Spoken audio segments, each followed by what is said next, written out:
Hey, truth seekers, welcome back. Zach here.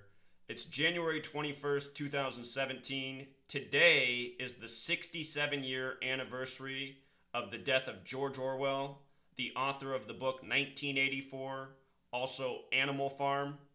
If you've never read the books 1984 or Animal Farm, I highly recommend you go to a used bookstore. There'll be copies of those books there. They'll probably be $1 to $2 each. Entirely worth your money and time to pick up those books and read them. Those books were warnings written decades ago for the nation we now live in, the United States of America. Very quickly, I want to talk to you about the book 1984, and then I want to talk about Donald Trump, the new president who is now running on this policy that he's calling America First. In 1984, there's something called doublespeak.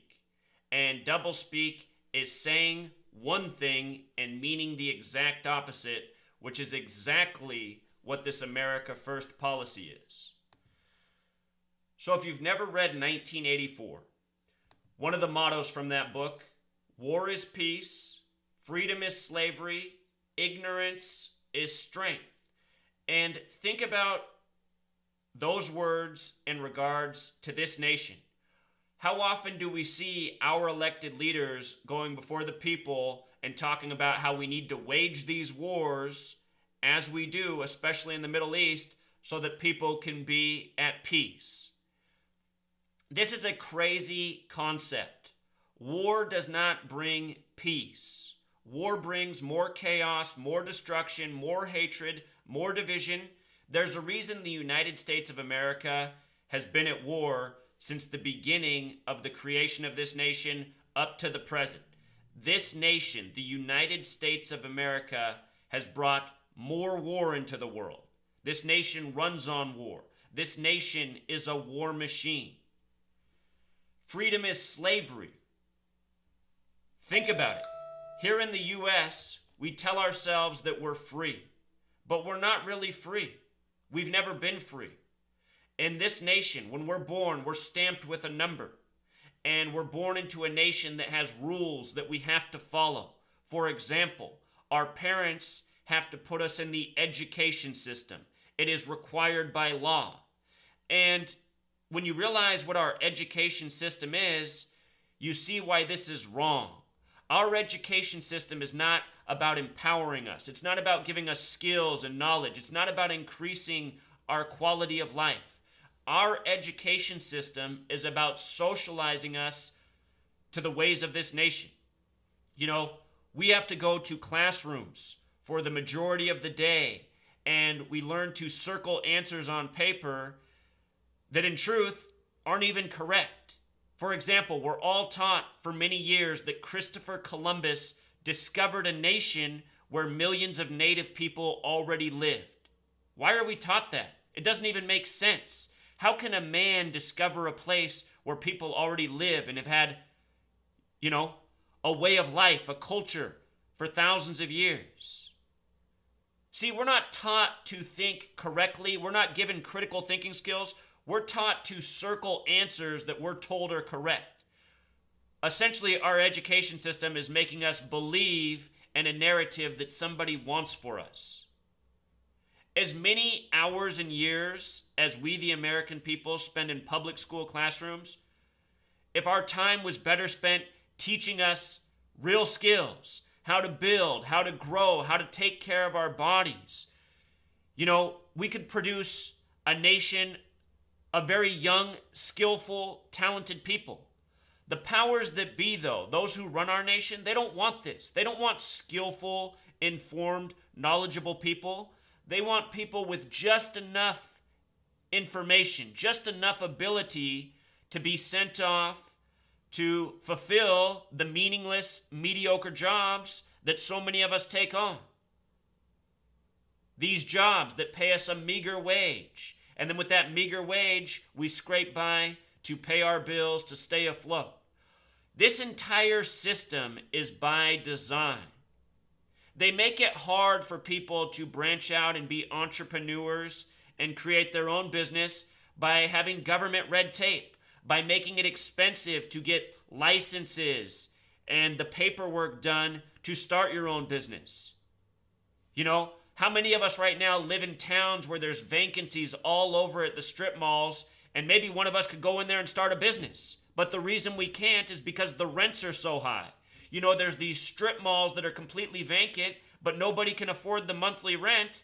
And you know why it doesn't matter to the landlords? Because they're already mega rich, and they don't need their tenants' fees. See, this world, it's like that George Carlin joke. There's owners of this society, and the owners intend to maintain being the owners by maintaining the way things are. The education system that indoctrinates people to lies, wastes their time, and gives them no skills. And then coming out into this world with all these expenses, fees, regulation that make it so people can't break out.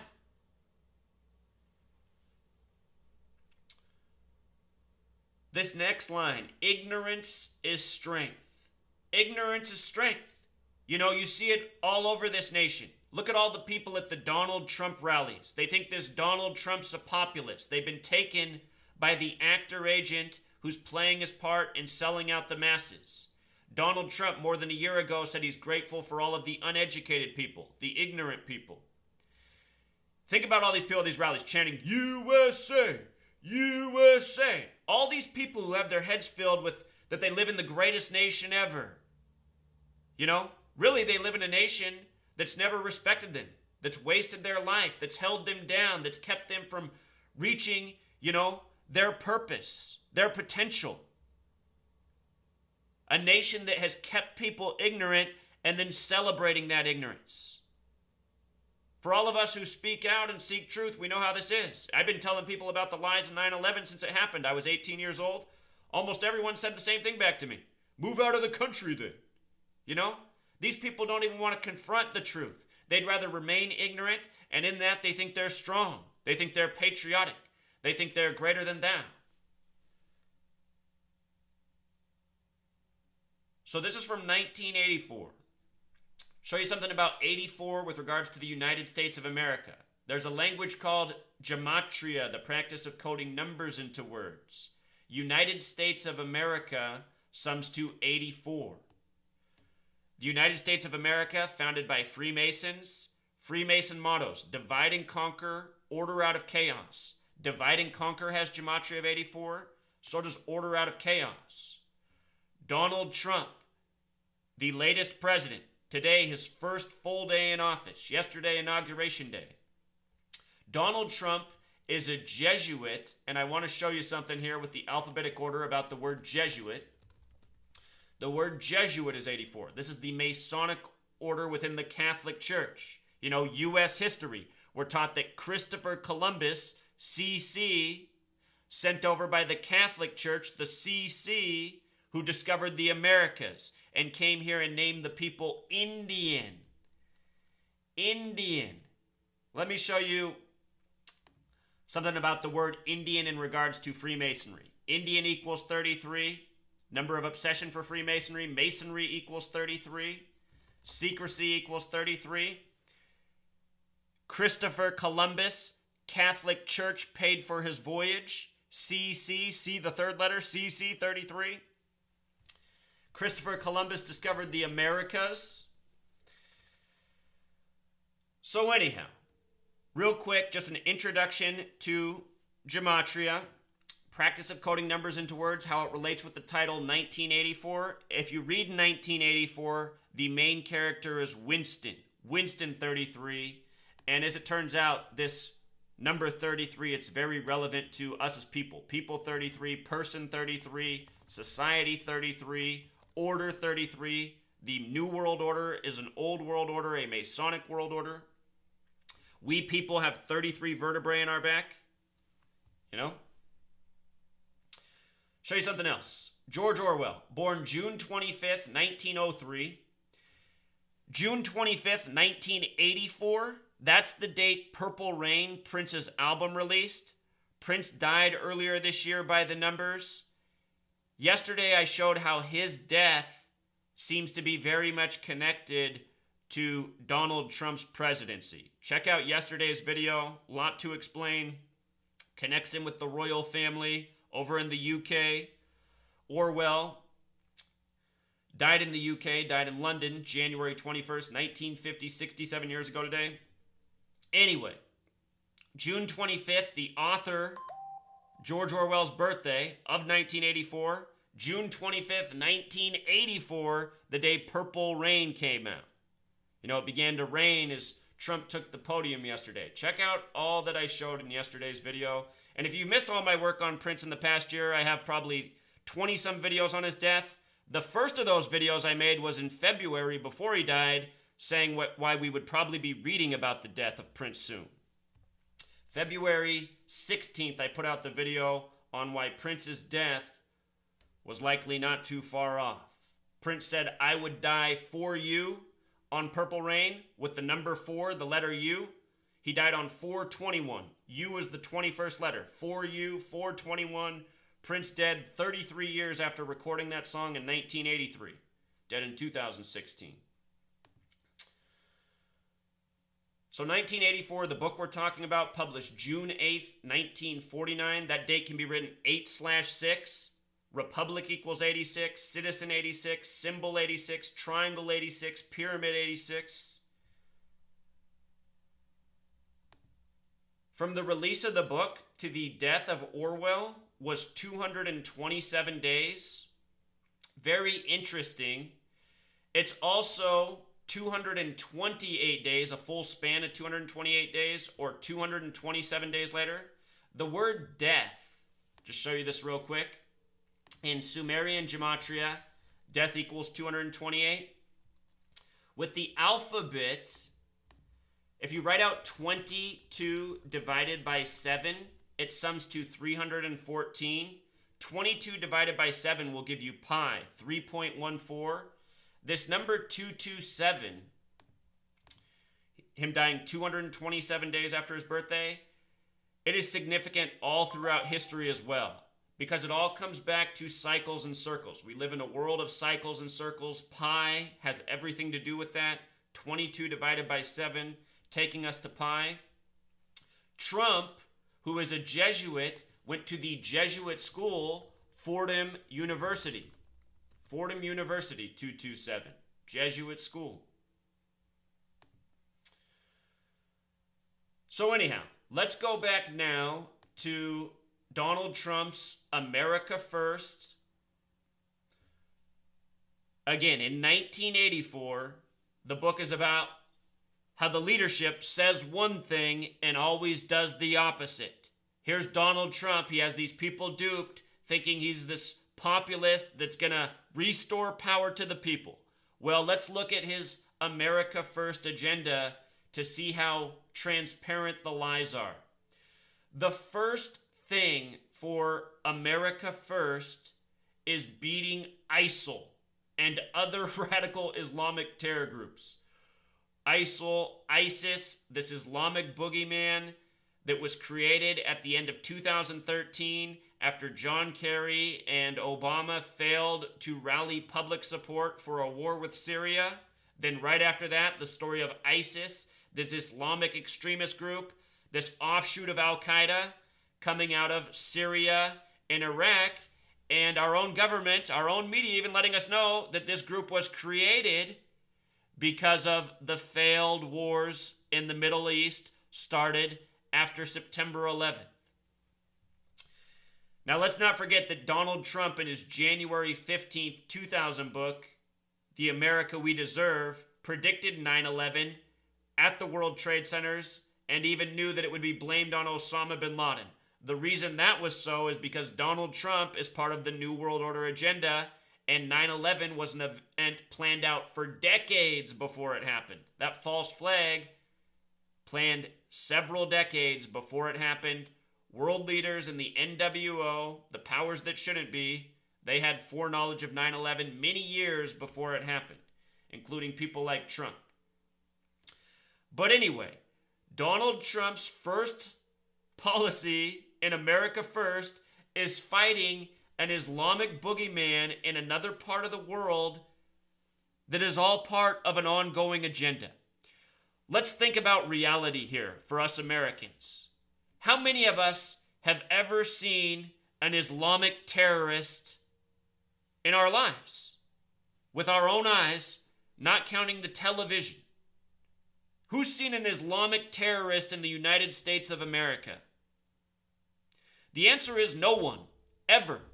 September 11th wasn't carried out by radical Islamic extremists. The Boston Marathon bombing wasn't carried out by radical Islamic extremists. The Orlando shooting wasn't by an Islamic-inspired terrorist. Either was the San Bernardino shooting. All of these are false flag propaganda staged by your government, who is working for the New World Order, the Masonic Zionist Jesuit World Order. The real tyrants, the real terrorists, they wear suits. And they are in your own government. Not these people that they're trying to paint as a threat to our existence. People living in caves in the mountains of Afghanistan. This is all lies. This is all deceit. This is what 1984 is about. People being given constant propaganda through screens. People who know their nation's at war, but they don't really know why. This is us right now at this day and age.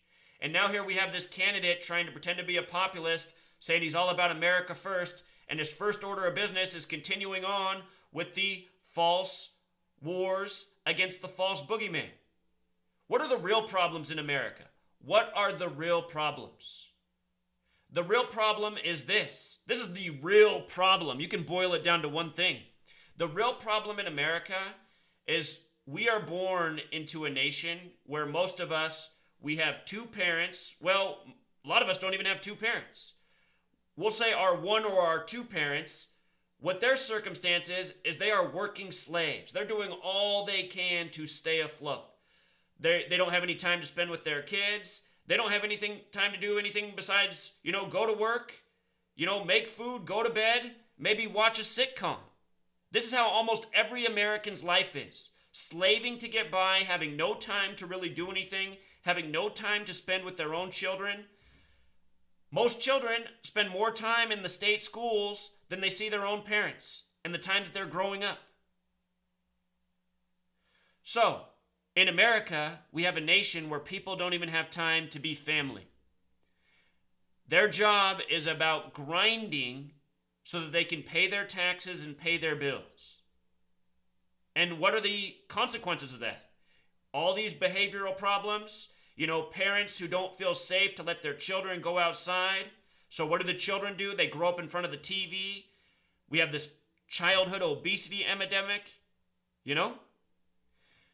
This is like a real problem. If I was the leader of this nation, what I would be saying is, look, America, less than a century ago, there used to be one parent that worked. And that parent made enough income to take care of the family. And the child could be schooled by the mother. The child could be around a parent or both parents more often than not. And back then, as a society, we didn't have all these epidemics. We didn't have all these child health crises. Less than a century ago, we had all organic food that was affordable. We had local food. We had food that didn't kill people. We had food labels where people could look and say, oh, this is made out of an apple, cinnamon, whatever. Now you look at a label and it's made out of, how do I pronounce this? Gluclux, what? These are the problems in America. No time for family. Food that we don't even know what it is. These things are what are destroying us. And think about it. Why should it be this way in 2017? In reality, we have all of this technology. And the technology, it could be used to make this world a paradise for almost all of us. Human labor, it's hardly even a necessity. We have robots that can go out and build the products. In a lot of ways, completely maintain the process of growing the food. All of this advanced machinery that's made it so much easier to harvest food. We could be using all of this technology to make sure that everyone has organic food, everyone has a shelter, We could just create this world. We could create literally a utopia with what we have now. We could create a world where people don't have, or trying to find the words. We have all of the resources to shelter everyone. We have the technology, we have the capability to have better quality food. People don't need to be going off slaving, doing meaningless jobs to keep up with the rent. We have the technology to make it so that energy is more efficient, renewable. The reason we're not taking any of this technology and giving it to the people is because the powers that shouldn't be, they don't want to see a well-nourished, successful, healthy, sheltered society. They want to see people who are in a position where they need to go out and grind and participate in a system that keeps the powers that be at the top where they are. Do you understand that? There's a society of people mega rich, a very small group that have way more wealth than the majority of the masses. And they make sure the world continues that system that keeps things that way. Because these people, they're greedy. To them, it's all about them. It's all about them, control, their wealth, their power, and keeping the masses down so that they can keep their position in life. They have the mentality that only they matter and all these other people out here don't. Think about this. Let's find this stat right here. Where'd I put this up at? So here's the wealth disparity in the United States. In 2005, the year I graduated from college, it was reported that year, the United States of America had the worst wealth disparity in the history of the world for any nation. The U.S., and that wealth disparity has only continued to get worse. Wealth disparity means the biggest gap between the poorest person in the country and the richest person. The U.S., in all-time history, in all of the world, has the worst wealth disparity. Look at this stat. And, if you go and read these stats, they'll vary a little bit. I've seen stats that make this even more severe, but right here, I think this is a fair reporting based on, if you go out there and check everywhere what everyone's reporting, this seems pretty fair, and this makes the point. The wealthiest 1% possess 40% of the nation's total wealth. So the richest 1% have almost half of the total wealth in the country. The bottom 80%, which is almost all of us, and includes myself and the majority of you watching, the 80% of us that are the poorest, we have 7% of the wealth. So let's just make this model simple. Imagine there's 100 people. The person at the top represents the richest 1%. The 80 people at the bottom in this group of 100 represent the 80% of the poorest. If we had 100 candy bars to divide up, that richest one person would get 40 candy bars. They get 40 just for themselves. The 80 people, they get 7 candy bars to divide up amongst all 80 of them. So you'd have to cut the candy bar into 12 pieces and give each person 1/12 of the candy bar. Well, then you'd have 4 extra pieces. But do you see? The richest person gets 40 candy bars. The poorest people get 1/12 of a candy bar. And a lot of people will say, well, that's what America's all about. That's what capitalism is all about. That's what makes this country so great. It's those people at the top that are so rich that have brought in all the ingenuity that's made this nation great. I've talked with these people a million times. I know exactly what they say. So, for all the people who say that, you start looking at the richest people. What are they doing in the world? Are they the people that are creating the technology? They're not. You know who the richest people are? The richest people are the people who are born into the richest people and who just maintain being the richest people because they are the beneficiaries of this system. They're the ones that own the stock market. And this nation, it's set up based on the stock market. Most of us are working for mega corporations, and what is the number one priority of all those mega corporations? The number one priority is to make a return on investment for the investor class, which is the very richest Americans who control the political system. And that's why, when the politicians get in office, they're constantly making laws for that group. They're making it so that group has to pay less taxes. Do you realize that? The investors who make these billions of dollars on their investments, they don't have to pay any taxes on them. They don't even have to work, and they don't even have to pay any taxes on their investments that are all the result of the labor of all the poor people who work and have nothing and have to pay a lot of taxes on their labor. The majority of the poor people, 3 months out of the year of their labor goes entirely towards taxes. And that doesn't even count all the other taxes and fees. When you really break it down, the average working American, half of their working year goes to not them, the wealth. That's why, less than a century ago, one parent had to work. They made more wealth for their family. And now here we are. Almost every household, both parents working and barely getting by. And a lot of that has to do with the fact that people have been duped into not saving and spending their money and keeping up with the Joneses and getting new vehicles and new everything else continually. People just blowing their money, which also supports the very rich.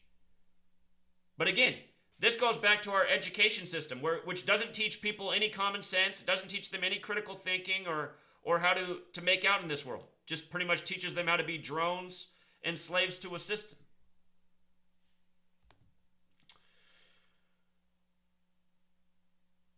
So make America first. Make America first begins with propaganda about fighting a boogeyman.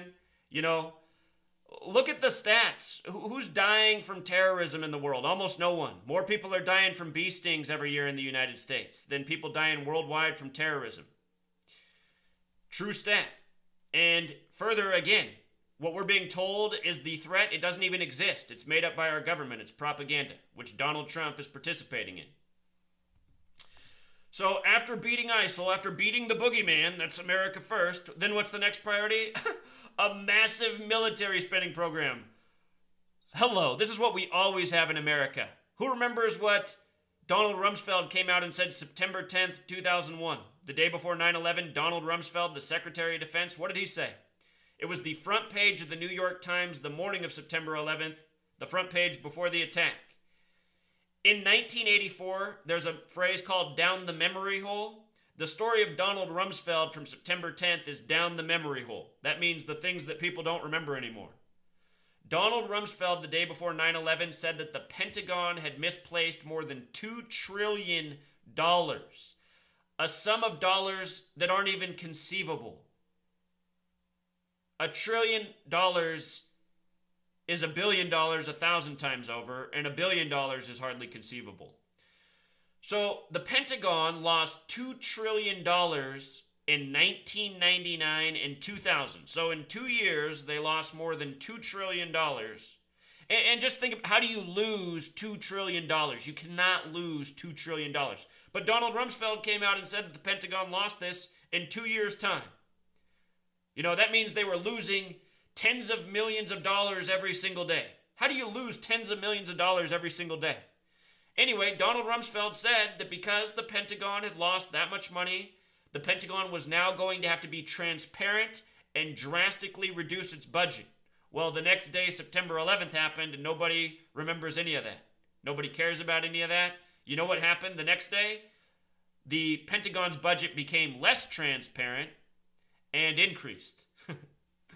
So here we are in 2017, and Donald Trump, his second plan for America First is to build the military even further. As a reminder, the U.S. military budget is more than all of the other nations of the world combined. We spend more on military than the rest of the world combined every single year. We make up about 1/20th of the world's population. We spend more than the rest of the world combined on military. And again, 1984 is a book about a people who live in a slave state, a military state. United States of America, 84. The word military equals 44. If you take the divisors of the number 44 and add them together, it sums to 84. Obama was the 44th president. Obama equals 84. His birthday's 8/4. Obama, duped the people, duped a lot of people. and came in and maintained the agenda, just as I told everyone he would back in 2008. Wasn't hard to see. But here's Trump's America First. Fighting an Islamic boogeyman, something that will not help America. Massive military expenditure, something that will not help America. The more money we spend on military and weapons, the less money we have for things that improve quality of life. Military weaponry is about killing. How does killing help people? The real threat to this world is our nation, the United States of America. The United States of America wants to create the illusion in the minds of its people that there's all these threats out there, but the threat to the world is the United States of America. Military empire, creates wars based on lies, attacks its own people. Look, the spread of terrorism, rumors, fear-mongering, terrorism, fear-mongering, that's infecting more and more nations with each passing year. It's because the U.S. is the military bicep, of the New World Order. One of many New World Order nations, the military bicep of it all. That's why it spends more money on the military than the rest of the world combined.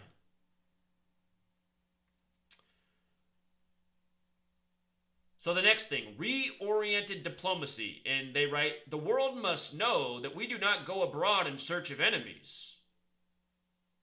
Talk about completely saying something that's not true. That we are always happy when old enemies become friends and when old friends become allies, the manifesto reads. So the U.S., this is what they do. They always are creating a fictional boogeyman, a fictional enemy out there. Communism, Russia, terrorism, Islamic extremism. The enemies are within in this nation. They are the people who govern over us, the people who control all the wealth, the information, and keep we the masses slaving, fighting amongst ourselves, in fear. And they do it to us all with lies. What else does this say?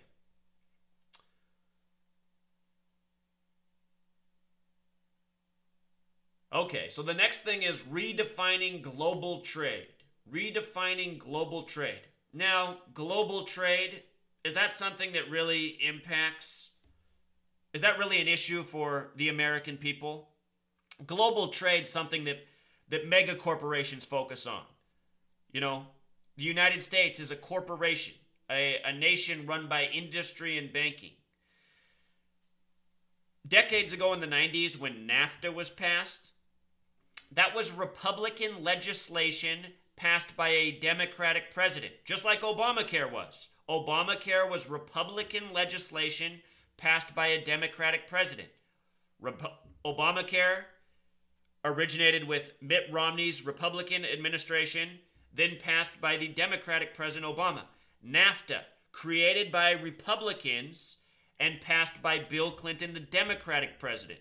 And right now we have Donald Trump, who was a Democrat his whole life until 2009, and then recently became a Republican, and now is the Republican president.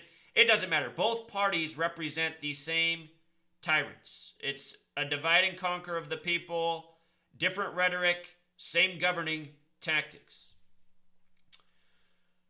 Anyway, NAFTA. If you go back and look at the majority of people who spoke out against NAFTA, who were in the Congress and Senate, the majority of people who spoke out against NAFTA were in the Democratic Party. And again, the two parties, they govern the same way. The rhetoric's meant to divide people.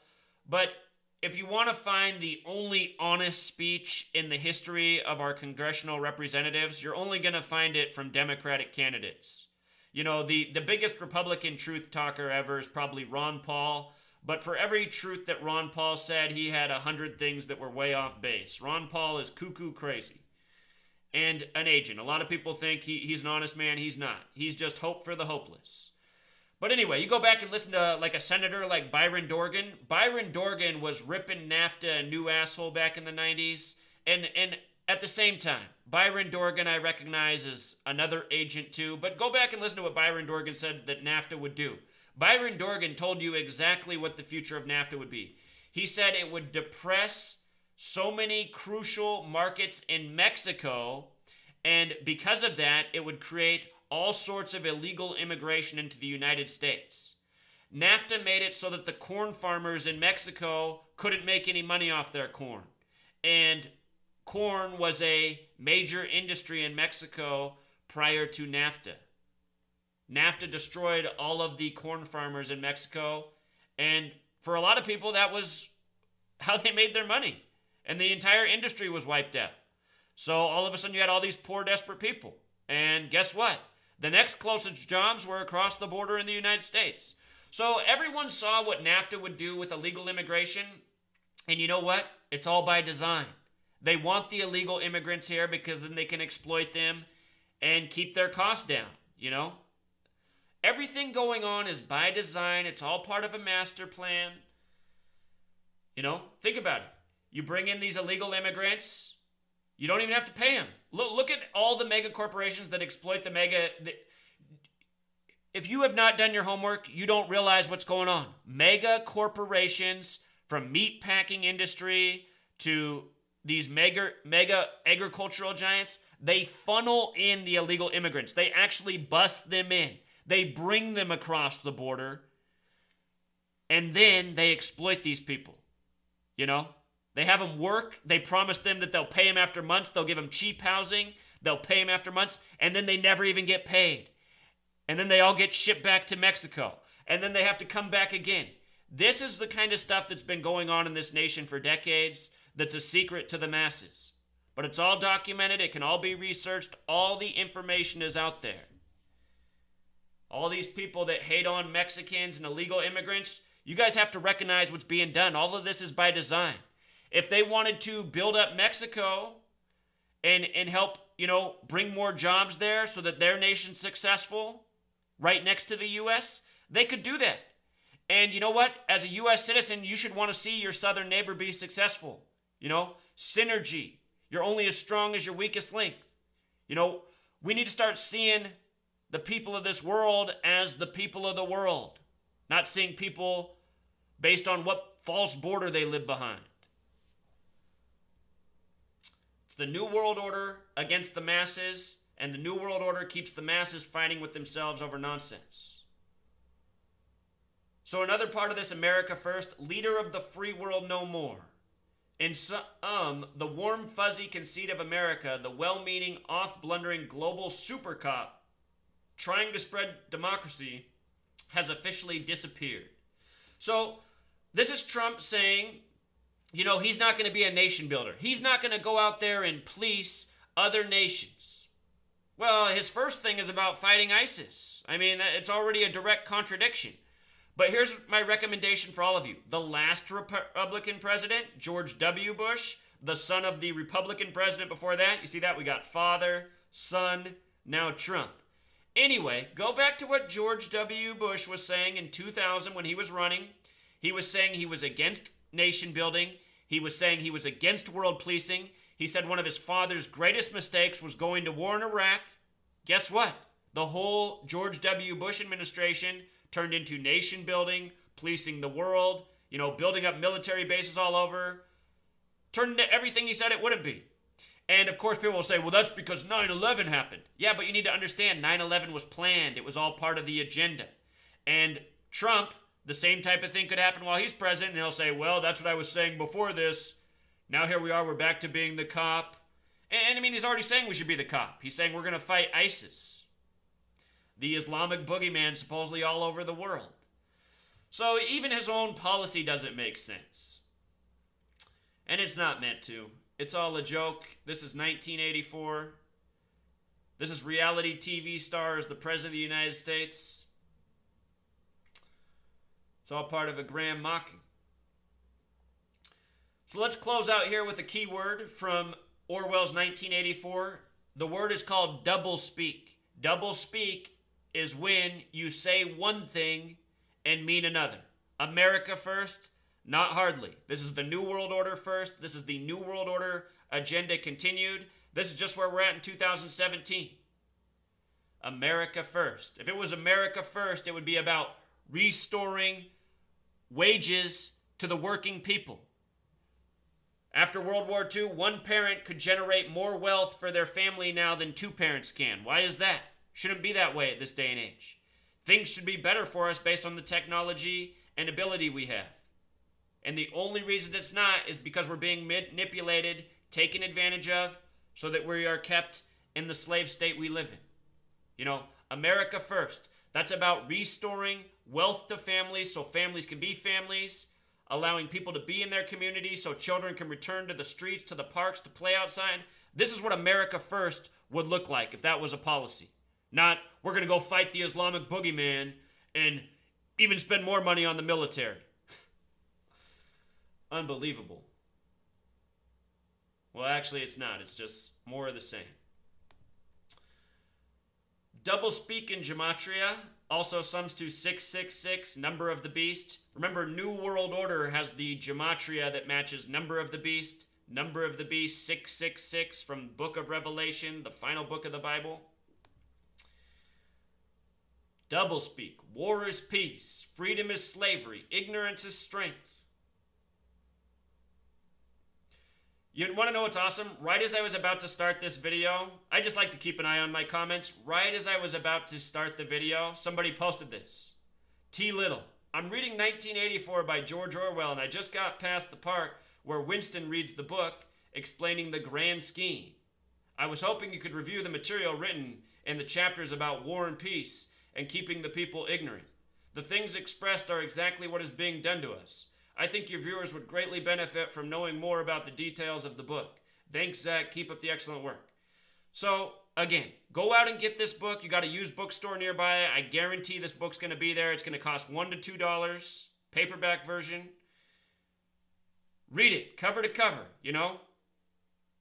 You can read it in less times than it'll take you to watch the rigged football games tomorrow. And also pick up Animal Farm. Animal Farm's even funnier. It's a quicker read. I honestly like Animal Farm more than 1984, but read both books. They're about this nation, this world we live in. They got a sense of humor and a lot of truth. Let's wake up the masses. Let's remove the tyrants from government. Let's take the world back. Let's make it about people over profit. You know? A better world instead of constant fear. A word I don't use a lot, Truth Seeker, is love. Because I feel that that word in this society is just empty. People say, I love you all the time, and they don't even mean anything. They don't even really love the person. And, I mean, what is love? I mean, people have a different definition on what love is. What we need in this world is caring. Caring about what's going on. Caring about ourselves. Caring about the people around us. You know, doing something for the people around us. Helping out the people around us. We need a mindset. If you want to call that love, call it love. But to me, a better word is caring. You know, America first means caring about more than your own self, your own material well-being, your own ego, your own status. The problem in America is everyone's put themselves first and said, forget everything else. You know, everything else is just too overwhelming. And it's meant to be that way. That's why our media and our government's always bombarding us with negativity. You know, they expect us to just go, okay, I can't deal with that. I'm just going to take care of me. I'm going to duck my head, lay low, stay out of the way of Big Brother. That's what needs to change. So that's all for now, Truth Seeker. Until next time.